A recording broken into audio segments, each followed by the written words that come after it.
الموضوع الآخر، القرآن الكريم ليس فيه مترادفات على الإطلاق. هنالك فرق بين السنة والعام والحول والحجة. والوالدات يرضعن أولادهن حولين كاملين، لماذا لم يقل سنتين أو عامين؟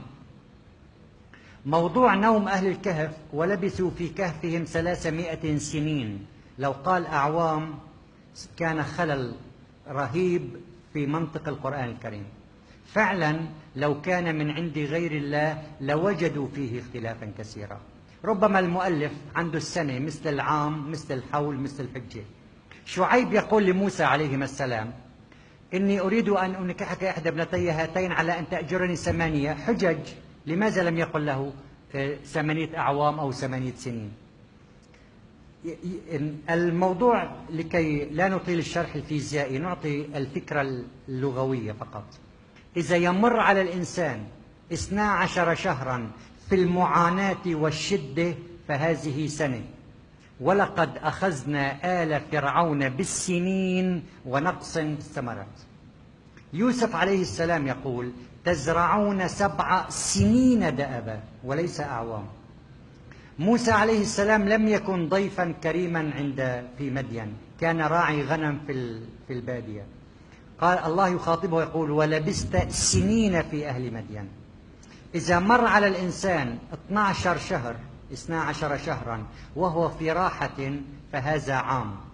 الموضوع في منتهى الروعة في سورة يوسف: تزرعون 7 سنين دأبا ثم يأتي من بعد ذلك عام مو سنة فيه يغاث الناس وفيه يعصرون. لذلك الموضوع المذهل في عمر نوح عليه السلام. معظمنا نقوم بعملية طرح، مع الأسف طالب الروضة ما بيقوم فيها. حينما نقول إلى طالب الروضة 5 تفاحات ناقص برتقالتين ما بنطرحوا معه، اختلفت الواحدة. 20 موزة ناقص 3 تفاحات ما بنطرحوا معه. قال تعالى صراحة: أرسلنا نوحا إلى قومه فلبث فيهم 1000 سنة إلا 50 عاما. فكيف أنا عم بطرح السنة من العام؟ إذن هذا خطأ. ما بصير أطرح وبقول إن نوح عليه السلام عاش 950 سنة. إذا اختلفت الواحدة يجوز الجمع ولا يجوز الطرح. أقول 5 برتقالات زائد 4 تفاحات ما في مشكلة. أما 5 برتقالات ناقص 4 تفاحات كارثة رياضيات.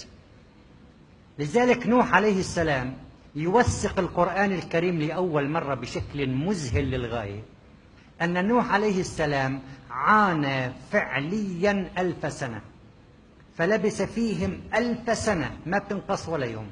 إني دعوتهم ليلا ونهارا إلا 50 عاما عاشها الرجل مرتاحا بعد الطوفان. إذا عاش 1000 معاناة و50 راحة، فعمره الشريف 1050 وليس 1000 ناقص 50. إذا 1000 سنة إلا 50 عاما عاشها مرتاحا بعد الطوفان، بعد أن لم يبقى على الأرض من الكافرين ديارا. أما المنطق الطريف، ما هو الحول؟ أيضا وعندنا موضوع هام في الدين الإسلامي، نقول أن الزكاة مرتبطة بالحول. المال يجب أن يدور عليه الحول وليس السنة، وهذا موضوع فقهي فعلا عجيب. الحول هو 10 أشهر ونصف بعملية حسابية من داخل القرآن الكريم، يجب أن نعتبر هذا موضوع الزمان. قال تعالى عن الطفل الجنين: وحمله وفصاله 30 شهرا. أعطاني الرقم بالأشهر كي لا يصبح عندي خلل. وحمله وفصاله 30 شهرا. الحمل عدد أشهر 9، بقيت الرضاعة 21 شهر. الآية الأخرى تقول: والوالدات يرضعن أولادهن حولين كاملين، فالحولين 21 شهرا، فالحول 10 أشهر ونصف. يجب أن نؤدي الزكاة كل 10 أشهر ونصف. فنحن كل 7 سنوات يعني نقصر مرة واحدة في دفع الزكاة، لأنه كل 7 سنوات لازم أكون دفعت الزكاة 8 مرات وليس 7 مرات. فالحول هو 10 أشهر ونصف من ضمن آيات القرآن الواضحة. وربط الفقه الإسلامي الزكاة بالحول، لو ربطها بالسنة لا يوجد مشكلة، لكن القرآن الكريم ليس فيه مترادفات، فليست السنة مثل العام مثل الحول مثل الحجة.